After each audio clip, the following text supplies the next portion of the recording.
Uh, you got a big room? Yeah, isn't it cool? Look at this. Okay, we're starting. Is this all for the junket, this stuff? No, or this it is here? all here. Oh, okay. The Deep Impact movie was released in 1998 and remains one of the best American science fiction disaster films ever. According to different reports, Deep Impact seems to be a better movie than Armageddon. However, what many didn't know is that several factors contributed to the movie's success behind the scenes. In this video, we will explore 20 weird facts you didn't know about Deep Impact. Are you ready? Number 20. Deep Impact was a box office success. Apart from making the headlines, Deep Impact also became a huge box office success. Back then, it was rare to see a movie become a massive success. However, Deep Impact was able to achieve this. According to reports, Deep Impact debuted at the North American box office with $41 million in ticket sales. That's not all. The movie also managed to cross over Twister, scoring the 10th highest opening weekend of all time. For a decade, Deep Impact held the record for having the biggest opening weekend for a female-directed movie until Twilight took it in 2008. The movie also grossed $140 million in North America and an additional $209 million worldwide. The records revealed a total gross of $349 million. That's huge, right? The shocking part is that despite competition in the summer of 1998 from a similar Armageddon, both films were widely successful, with Deep Impact being the higher opener of the two, while Armageddon was the most profitable overall. Number 19. Deep Impact and Armageddon were released in the same summer. Do you know that the Deep Impact and Armageddon movies were released in the same summer? Some have rumored that the release of the two movies may have happened because of the Y2K panic. However, in the summer of 1998, the two blockbusters were released back-to-back. In May, Deep Impact, directed by Mimi Leder and starring Morgan Freeman, Robert Duvall, and T. Leone, was released. The movie caused a great stir, and while people were still recovering from its impact, another blockbuster was released. Deep Impact was a popular movie that was well received in theaters. 2 months later, Armageddon was released. The Michael Bay-helmed thriller Armageddon, led by the powerhouse trio of Bruce Willis, Ben Affleck, and Billy Bob Thornton, caused a great stir as well. The film nearly took over the limelight from Deep Impact. Media outlets shared that the two movies had almost identical plots, but one was better than the other. You want to take a guess? Yeah, it was Deep Impact. Deep Impact turned out to be a better movie than Armageddon in so many ways. The film made a more profound impact on audiences by delivering a more well-rounded aspect of a looming extinction-level event that enhances the overall tone. Additionally, the film was largely built around human relationships and the human condition. The plot twists also made Deep Impact a beloved and cherished film by many. Number 18. Weichman talked about Deep Impact.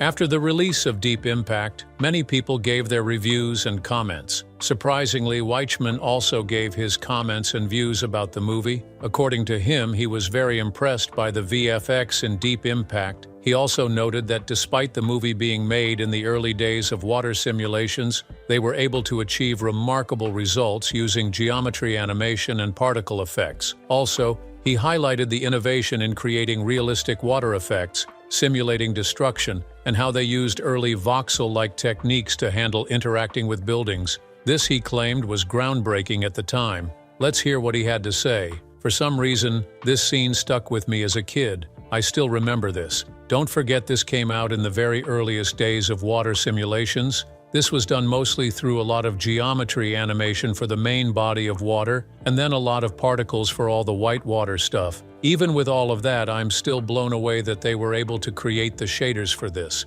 like the buildings actually collapsing and moving around. He continued, they didn't even have the terminology for voxels back then. They were just dividing it up into voxels to do all the water going around, all the buildings, and it was like a real big deal. He discovered that Navier-Stokes' water sim paper came out at around the same time as they were doing the effects on this movie. He concluded by saying, yeah, so like this shot, it was an actual water stim trying to take advantage of you, that math, and then someone else did the sim for all the people on top. All those people on top of the building are single pixel particles. They're all just particles, and apparently, the guy had stories for each one of those little pieces.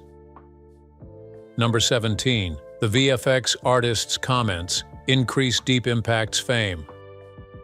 After different VFX artists gave different comments about the movie, the film's popularity soared, and things got better. According to media reports, the glowing responses, especially the tsunami scene, still hold up remarkably 26 years later. According to Ren Weichman, the movie was made during the infancy of water simulation technology. This helped in achieving a realistic portrayal of massive waves using particle effects for white water and dividing the space into voxel-like sections before the terminology even originated. Also, the collapsing buildings and the interaction between water and structures still impress VFX artists today. All these demonstrated the filmmaker's ability to push the boundaries of the available technology at the time. According to the artists, the tsunami scene was a cutting edge in animation at the time, and this assisted in accurately simulating the dynamics of fluids. All this extreme attention to detail, including individual pixel particles for people on buildings,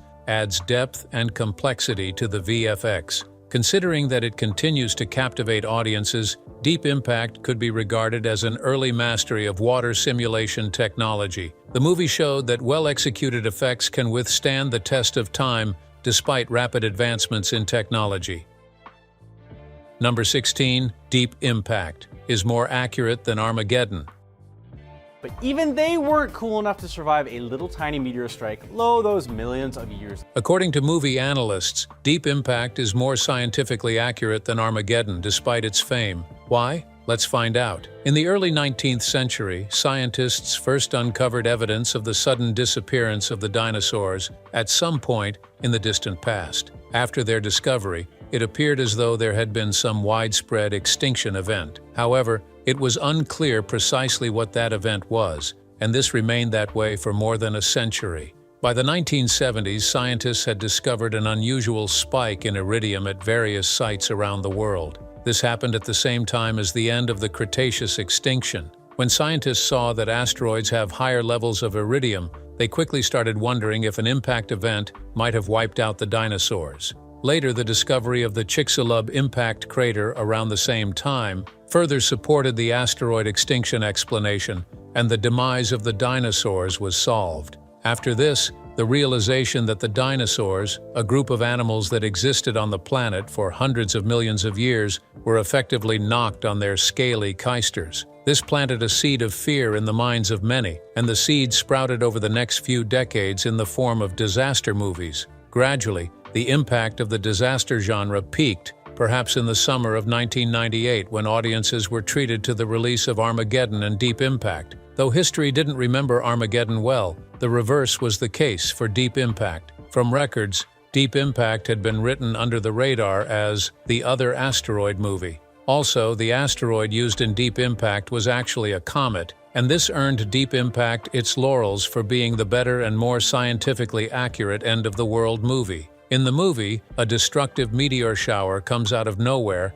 and destroys a space shuttle. This happened just before striking several major population centers across North America. This, of course, is just the precursor to the big show, a Texas-sized asteroid on a collision course with Earth. When the scientists of Armageddon first get their sights on their killer asteroid, they have only 18 days before it slams into the planet. This was meant to kill everything on Earth, and this was one of the things that affected Armageddon. Scientists shared that they can either have a rock show up out of nowhere and smack into the planet, or they have a bigger rock, but it is impossible to have both. Also, astronomers did more research, and they have painstakingly searched the sky for anything and everything out there that could be coming their way. According to them, if there is a space rock big enough to cause any trouble, they were able to model every possible orbit out to decades or centuries into the future. Another thing pointed out is the size choice, which they shared is so bizarre. By way of comparison, the asteroid that wiped out the dinosaurs was like 4 to 6 miles across, while Texas was approximately 800 miles across. Also, they could have dreamed up a much smaller world killer and made the timeline at least a little more believable. Number 15. Deep Impact reflects deep spirituality.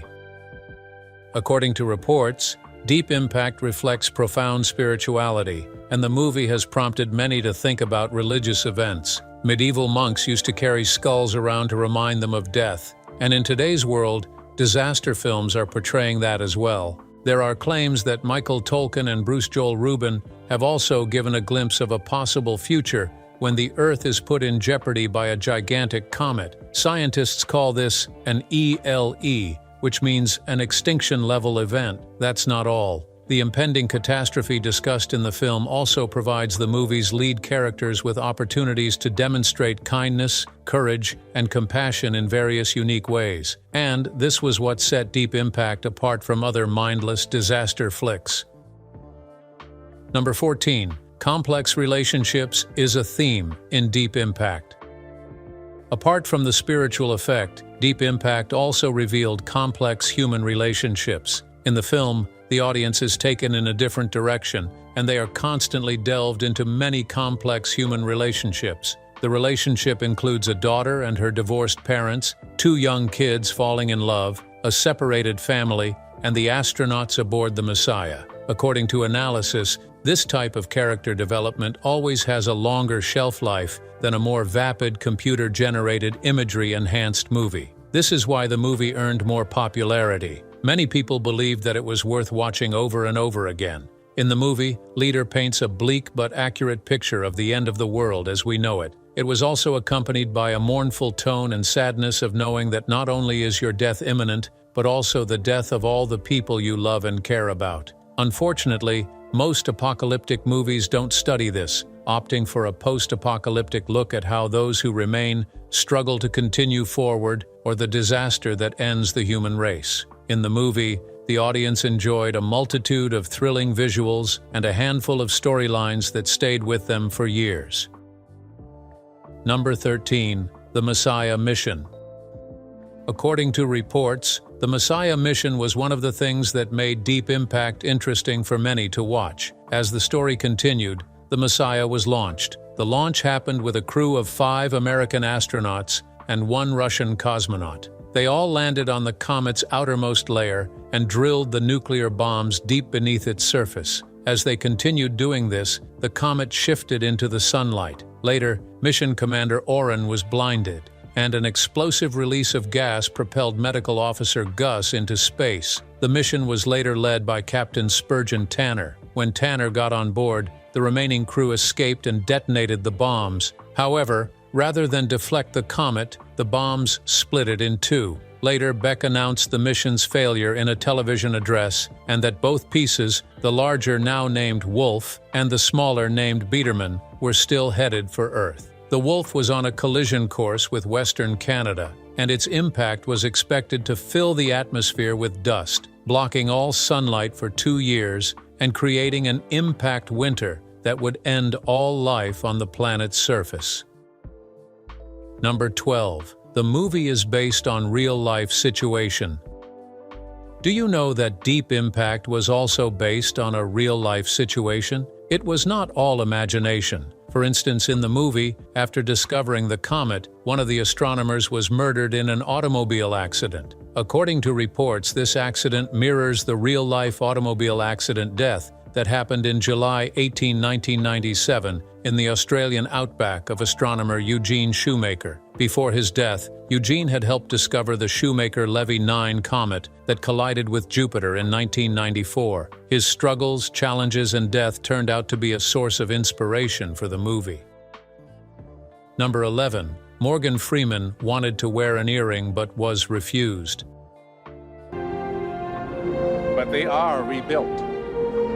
And heroes die. Something hilarious happened during the filming of the movie. Morgan Freeman, known for his love of earrings, made a weird proposal. He told director Mimi that he wanted his character, President Beck, to be wearing an earring. The director refused his offer. Later in the movie, the president was seen addressing the nation from his Oval Office. While giving the speech, his sleeves were rolled up and one of Freeman's tattoos was visible. The director loved this, and she felt that the tattoo gave the president an everyman look. Over the years, Freeman had built a reputation for wearing earrings, and this led to numerous questions from his fans. Later, in an Instagram post, Freeman shared the reasons behind the gold jewelry. he told his fans, "These earrings, I get asked all the time about them. The truth is, these are worth just enough for someone to buy me a coffin if I die in a strange place. That's why sailors used to wear them, and that's why I do later." He admitted to Fox News in 2016 that he believed the look was sensual, so he adopted the accessory.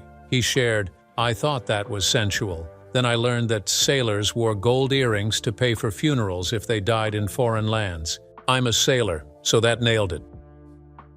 Number 10. The Deep Impact movie was named after the Deep Impact aircraft. Another interesting fact about the film is that it was named after an aircraft. Deep Impact is a NASA space probe that was launched from Cape Canaveral Air Force Station on January 12, 2005.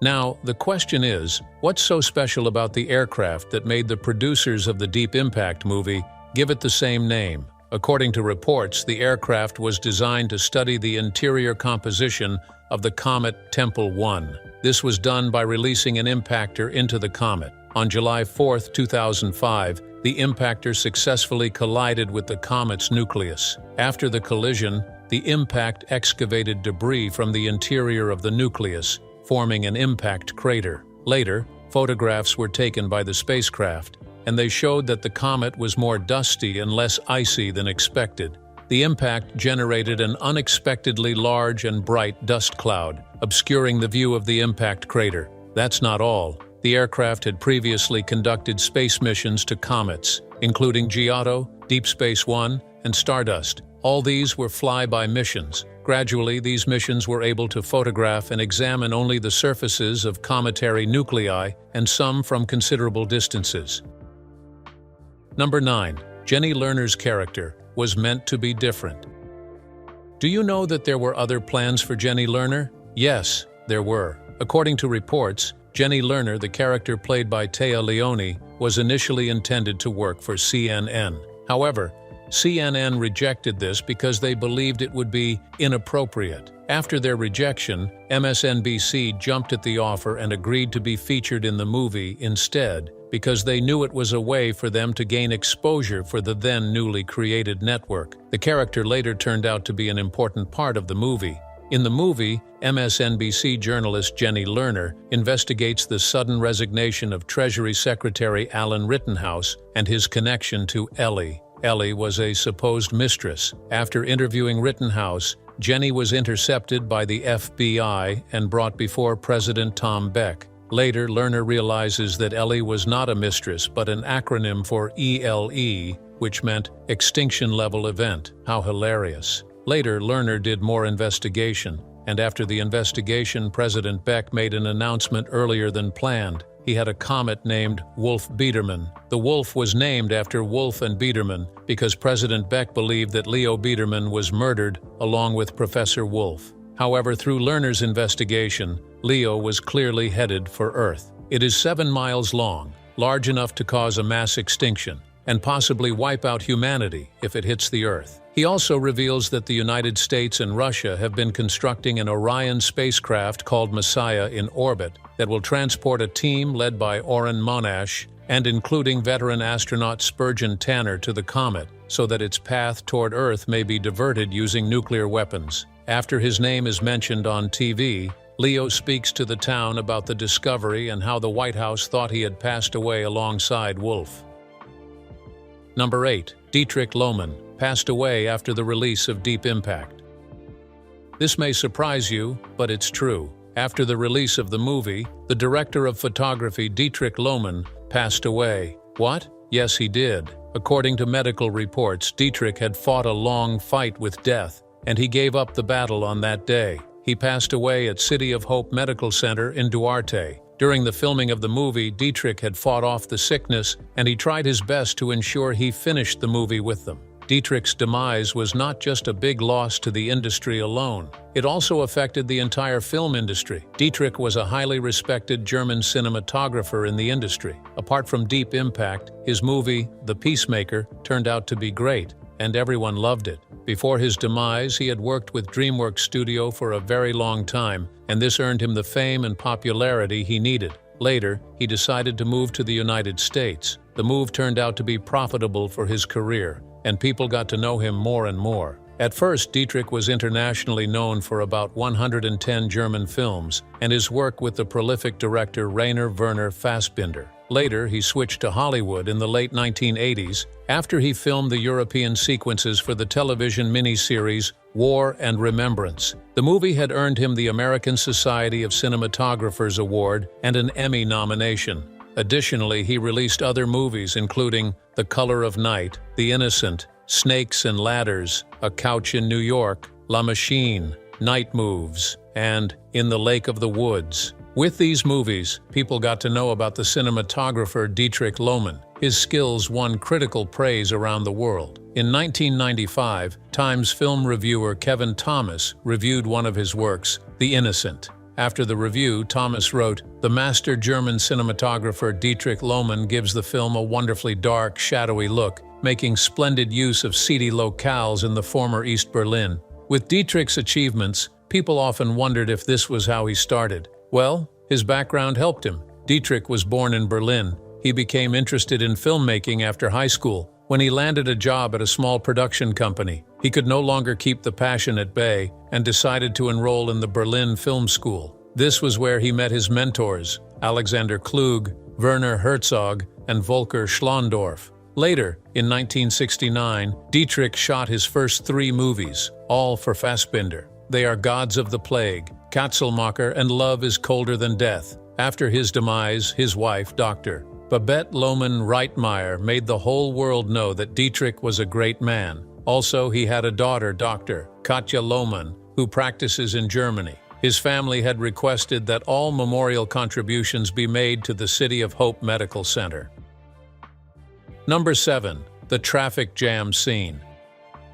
Have you ever wondered how the directors were able to pull off the traffic jam scene with so many vehicles? Don't be shocked. The scene was achieved by the extras who went out of their way to do all they could to make the movie a success. In the scene, people were seen evacuating major cities with long highways full of traffic. It looked unbelievable, but it was real. To make the movie a success, the extras were asked to bring their cars and props. In that scene, there were 2,100 extras, while they had 1,870 cars. 116 cars were positioned every 15 minutes. It was a stressful scene for the extras because of the hot sun. However, the production crew ensured that trucks containing food and drinks were provided for the extras. Also, the medics used motorhomes for anyone who felt faint, and they made sure portaloos were available every mile. Many of the extras used were recruited from local high schools, with the majority coming from Manassas. To aid communication, an AM frequency was set up.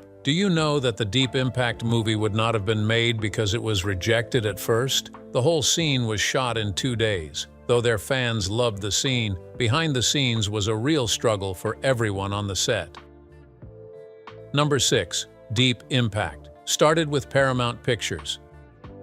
Do you know that the Deep Impact movie would not have been made because it was rejected at first? Let's dive into that. According to different claims, the origins of Deep Impact started in the late 1970s when producers Richard D. Zanuck and David Brown approached Paramount Pictures. When they met them, they proposed a remake of the 1951 movie When Worlds Collide.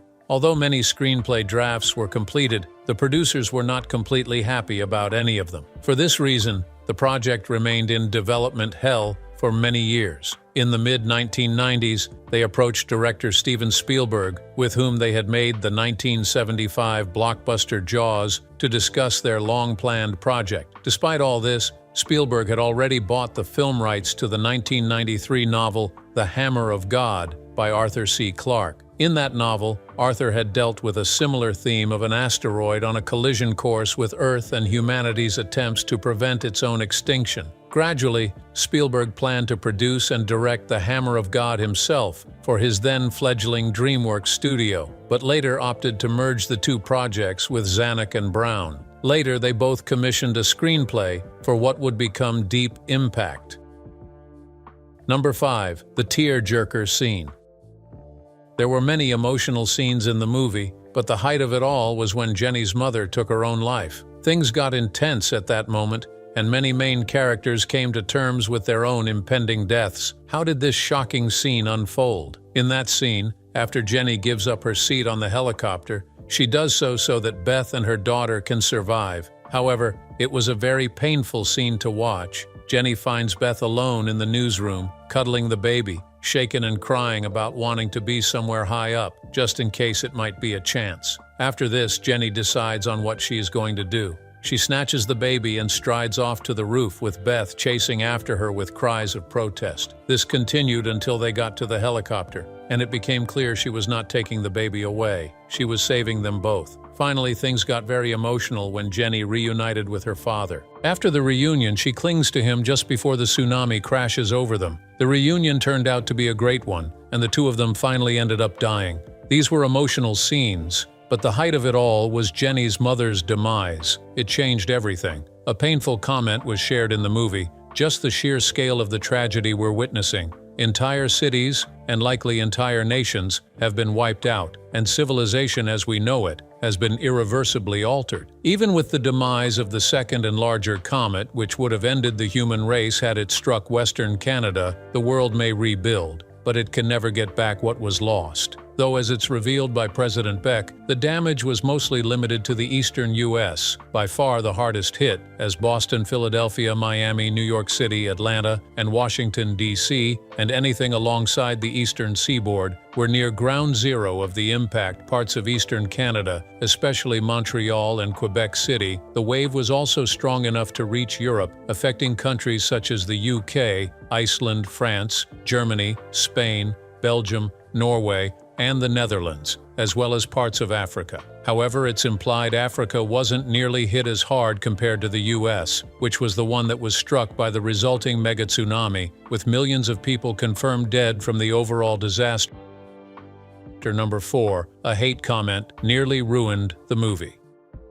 This may sound unbelievable, but the Deep Impact movie received numerous negative reviews from critics. Not everyone loved the movie. Let's check out one of the hate comments. An anonymous critic wrote, "I know it was released in 1998, but boy is Deep Impact a stupid film. If you don't remember, Deep Impact and Armageddon both came out in 1998, 2 months apart, and featured planet-killing asteroids threatening the Earth. Armageddon earned more than $200 million, while Deep Impact brought in about $140 million.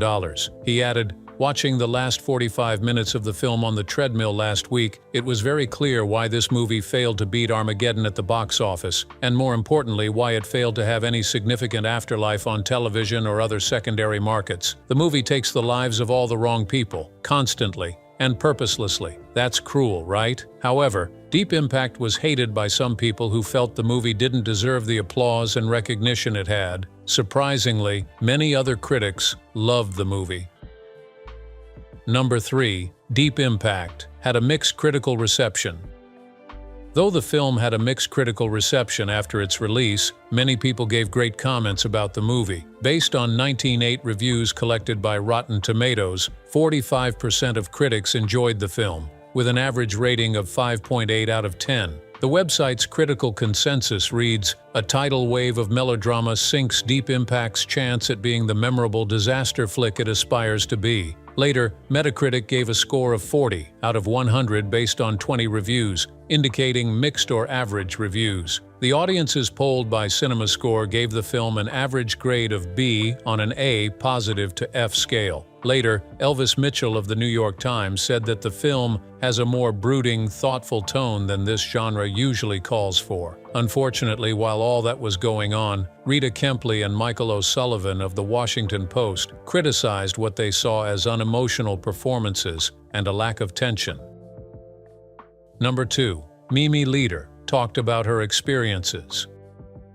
After the success of Deep Impact, Mimi Leder earned lots of fame and popularity. People were eager to know about her, and this opened up more offers for her. She was called to direct the season premiere of The Morning Show, which involved a space launch similar to the one she did in Deep Impact. While talking about the premiere, Mimi opened up about her experiences while working on Deep Impact. "I had the experience of floating actors on wires simulating zero gravity," Leder told UPI in a recent Zoom interview. "We shot all the interior of it in one day, but it took months to prepare. The morning show depicted a private shuttle launch, which was similar to Elon Musk's SpaceX. Additionally, since the morning show was still being filmed on location, Mimi shared that the cast needed to learn to manipulate their own bodies on wires to simulate weightlessness in space. We could twist and float them and make them turn over, but they had to also participate with their strength to do it. The spaceship had to really function. It had to turn. It had to move. It was quite a feat, leaders said. Number 1. An underrated cast. While many people showered love on Morgan Freeman, Téa Leoni's cast was underrated. She was not given much recognition, and her role was downplayed. However, unknown to everyone, Leoni's role and great performance helped make the movie a great success. In one of the reviews, a reviewer spoke harshly and called her a casting mistake. They blamed her acting skills on the movies and believed she made a mess of it all. Surprisingly, despite all the hate comments and attacks, Leoni never spoke about it. Instead, she responded by saying that working on the Deep Impact movie remains the best time of her life, and she loved everything. Over the years, she has proven everyone wrong, securing more roles and acting in various movies. After releasing Deep Impact, she also acted in The Family Man, which was released in 2000. Many producers called for her and she got more offers. A year later, she got another role in Jurassic Park III. In 2004, she also acted in Spanglish and Fun with Dick and Jane in 2005. From 2014 to 2019, Leoni starred as Elizabeth McCord on the CBS drama series Madam Secretary. After watching so many behind the scenes of Deep Impact, do you still like the movie? Does Deep Impact not deserve all the accolades given to it? Which of these weird facts do you like the most? Leave your thoughts in the comments. If you enjoyed this video, like, share, and subscribe to this channel. Before you go, watch the other videos displayed on your screen.